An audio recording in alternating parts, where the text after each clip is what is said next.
ایک عورت بادشاہ کو ہر رات خواب میں کہتی کہ آج آؤں یا کل۔ بادشاہ نے اپنی بیٹی سے مشورہ کیا جو خوابوں کی تعبیر جانتی تھی۔ اس نے کہا کہ اب اگر وہ عورت یہی پوچھے تو اسے کہنا کہ نہ آج آؤ نہ کل بلکہ ابھی کے ابھی آ جاؤ۔ اگلی رات جب وہ عورت خواب میں آئی تو بادشاہ نے کہا ابھی آ جاؤ۔ یہ سنتے ہی وہ ایک بادشاہ نے رات کو ایک عجیب و غریب خواب دیکھا کہ ایک عورت بادشاہ سے کہہ رہی تھی کہ آج آؤں یا کل آؤں۔ بادشاہ ڈر گیا اور اس کی آنکھ کھل گئی۔ دوسرے دن دوبارہ بادشاہ کو وہی خواب آیا تو بادشاہ نے اپنی بیٹی مہرالنساء سے خواب کی تعبیر پوچھی۔ شہزادی مہرالنساء خوابوں کی تعبیر کا علم رکھتی تھی۔ شہزادی نے بادشاہ سے کہا کہ اس بار اگر آپ کو خواب میں وہی عورت آ کر پوچھے کہ آج آؤں یا کل آؤں تو آپ اسے کہہ دینا کہ نہ آج آؤ اور نہ کل بلکہ ابھی کے ابھی آ جاؤ۔ بادشاہ نے اپنی بیٹی کی بات پر عمل کیا اور سو گیا۔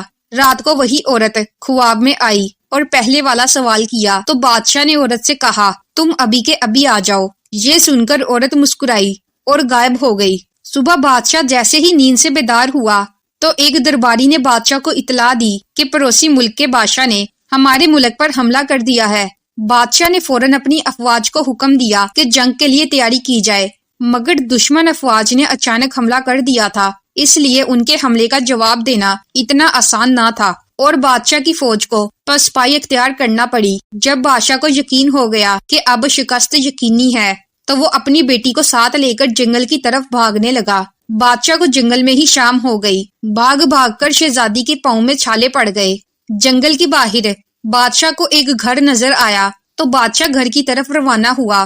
بادشاہ نے جب دروازے پر دستک دی تو باہر ایک آدمی آیا جو بادشاہ کے دربار کی وزارت کر چکا تھا۔ اس نے بادشاہ کو پہچان لیا۔ بادشاہ نے وزیر کو سب بتایا تو وزیر نے کہا آپ جتنے دن چاہے میرے گھر میں رہ سکتے ہیں کیونکہ آپ کے میرے اوپر بہت سارے احسانات ہیں اور آپ کی خدمت کر کے مجھے بہت اچھا محسوس ہوگا۔ رات ہوئی تو بادشاہ کو وزیر اور اس کی بیوی کی باتوں کی آواز آئی۔ وزیر اپنی بیوی سے کہہ رہا تھا یہ مصیبت اب پتہ نہیں کتنے دن ہمارے گھر رہے گی۔ اب یہ بادشاہ نہیں بلکہ فقیر بن چکا ہے۔ بادشاہ نے وزیر کی یہ بات سنی تو اسے بہت افسوس ہوا اور صبح ہوتے ہی شہزادی کو لے کر وزیر کے گھر سے نکل گیا۔ وزیر نے روکنا چاہا تو بادشاہ نے کہا کہ میں آپ کی مہمان نوازی سے کافی متاثر ہو چکا ہوں، اب مزید آپ کو تکلیف نہیں دینا چاہتا۔ بادشاہ آگے بڑھا تو سرحد کے پار ایک چھوٹی سی ریاست میں داخل ہوا۔ اس ریاست کے نواب نے بادشاہ کو دیکھا تو بہت خوش ہوا۔ وہ نواب بادشاہ کا پرانا دوست تھا۔ جب اسے حقیقت کا پتہ چلا تو اسے بہت دکھ ہوا۔ نواب بادشاہ کو اپنے گھر لے آیا اور پہلی ہی رات نواب کی بیوی مر گئی۔ نواب ایک عامل کو اپنے گھر لے آیا۔ عامل نے اپنے علم سے نواب کو بتایا کہ جو مہمان آپ کے گھر ٹھہرے ہیں یہ آپ کے لیے منحوس ہیں۔ بادشاہ نے جب یہ سنا تو چپکے سے نواب کے گھر سے بھی روانہ ہو گیا۔ بادشاہ کو اپنے محل کی عیش و عشرت بہت یاد آ رہی تھی۔ آگے جا کر بادشاہ کی نظر ایک محل پر پڑی۔ بادشاہ کو یہ جگہ کچھ جانی پہچانی سی لگی۔ اچانک بادشاہ کو یاد آیا کہ یہ تو میرے داماد کا گھر ہے جہاں بادشاہ نے اپنی بڑی بیٹی کی شادی کی تھی۔ جب بیٹی نے اپنے باپ اور بہن کو اس حالت میں دیکھا تو بہت روئی اور ان کو اندر لے گئی۔ تھکا ہارا بادشاہ جب سونے لگا تو اس کی نظر چھت پر لگے ایک سونے کے فانوس پر پڑی تو فانوس کو ایک دیمک نمک کیڑا کھا رہا تھا۔ بادشاہ جلدی سے اٹھ کر بیٹھ گیا کہ کہیں فانوس میرے اوپر ہی نہ آ جائے۔ دیواروں پر غور کیا تو ادھر بھی کیڑے تھے جو کمرے میں موجود ہر چیز کو دیمک کی طرح چاٹ رہے تھے۔ بادشاہ نے شہزادی مہرالنساء کو نیند سے بیدار کیا اور اس سے کہا کہ میں اپنی نحوست اپنی بیٹی کے گھر نہیں پھیلا سکتا، تم ادھر شہر جاؤ، میں کہیں اور چلا جاتا ہوں۔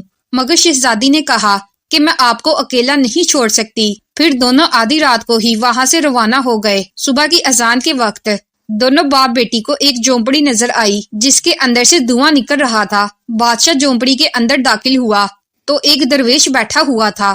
بادشاہ نے درویش کو سلام کیا تو درویش نے کہا تم نے خواب میں عورت کو آج ہی بلا کر اچھا کیا، اگر کل بلاتے تو مشکل میں پھنس جاتے۔ بادشاہ درویش کی بات سن کر حیران ہوا۔ پھر درویش نے کہا کہ تم نے خواب میں جو عورت دیکھی تھی وہ اصل میں گردش تھی جو برا وقت لے کر آنے سے پہلے پوچھتی تھی کہ آج آؤں یا کل۔ شہزادی مہرونیسا جانتی تھی کہ بڑھاپے میں اگر آپ پر کوئی آزمائش آتی تو آپ برداشت نہ کر پاتے، اس لیے آپ کی بیٹی نے آپ کو مشورہ دیا کہ اسے ابھی آنے کا کہو، مگر اب آپ کے لیے اچھی خبر یہ ہے کہ برا وقت اب ختم ہونے والا ہے۔ آپ کے وزیر نے فوج کو دوبارہ اکٹھا کیا اور دشمن فوج پر حملہ کر دیا، جس کی وجہ سے دشمن فوج پیچھے ہٹنے پر مجبور ہو گئی۔ وزیر آپ کی واپسی کا انتظار کر رہا ہے۔ بادشاہ یہ سن کر بہت خوش ہوا اور خدا کا شکر ادا کیا کہ اس مشکل وقت سے نجات ملی۔ بادشاہ اور شہزادی محل میں پہنچے تو ان کا شاندار استقبال کیا گیا۔ کسی بھی مشکل گھڑی میں اگر صبر سے کام لیا جائے تو اچھا وقت ضرور آتا ہے۔ مشکل وقت خدا کی طرف سے آزمائش ہوتی ہے اور مشکل کے بعد آسانی بھی ہوتی ہے۔